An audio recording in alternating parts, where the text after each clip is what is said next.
Questionnaire, all three of you. Do you place too much hope in politics? Can politics actually change hearts?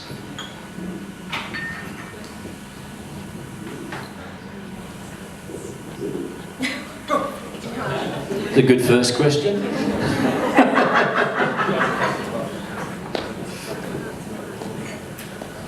I'll answer You have a go at that one.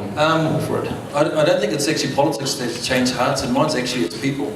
I know that I've done my first term as a Member of Parliament, and I always use the term Member of Parliament rather than politician, because one of the things that you learn down there in Parliament, one thing I do like is, and what's not often reported, is that often the speaker that is there would, if anyone sort of debates or sort of has any sort of disparaging remarks, they would always say, they would call to order the House and the member and say, you always have to remember that all members are honourable.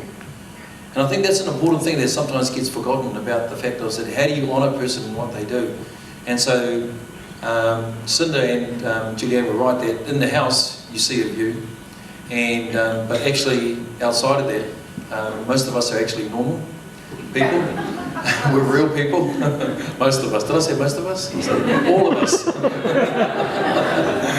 All of us are actually normal people. And so I think the thing is that actually, at the end of the day, I mean, when I've done door knocking and talked to people, they say, oh, okay.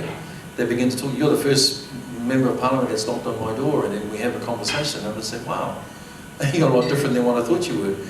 And so, to me, it's actually people that influence the role of politics, rather than just saying, is it about politicians and is it just about politics? I mean, that's my view. I do think that a big part of our job is to change people's minds about things.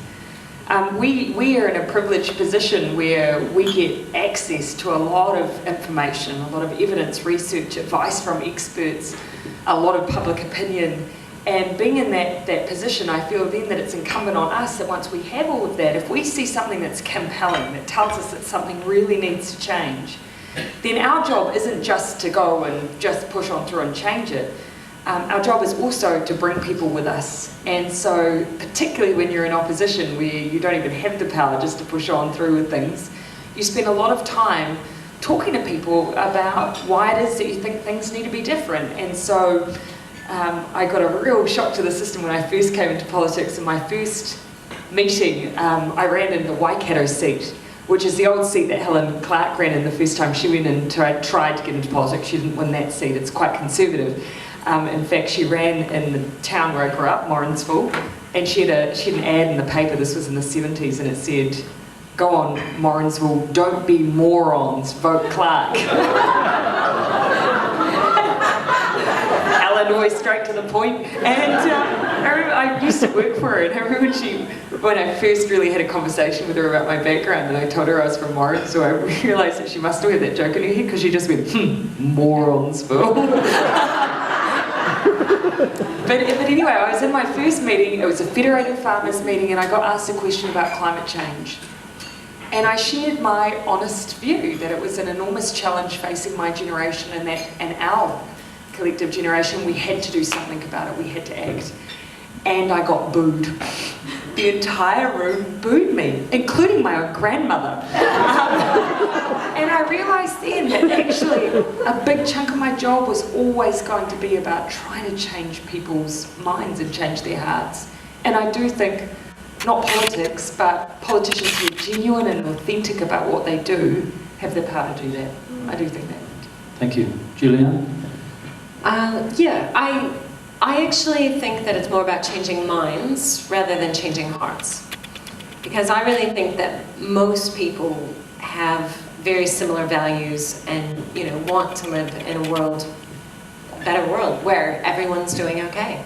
And, I believe that most New Zealanders share a lot of values. Where we disagree is what's the best way to get there. And I think it's important to have open debates, because otherwise there's no way for people to make a decision about who to vote for. I mean, and at the moment, I think most people do just vote on who they identify with, who they trust to make the decision. But ultimately, if all the political parties are doing focus groups and research and trying to figure out what key images and words are going to tap into people's values best, we're all going to end up with the same exact messages and the same exact images, even though we're actually proposing to implement very different policies. So I suppose if we were getting away from politics, which seems to be about getting the people to identify with you, and getting more into, let's have a debate, a really informed debate about policy. How do we get to the New Zealand we want? Oh, thanks, Julianne. Just unfolding that, this is a person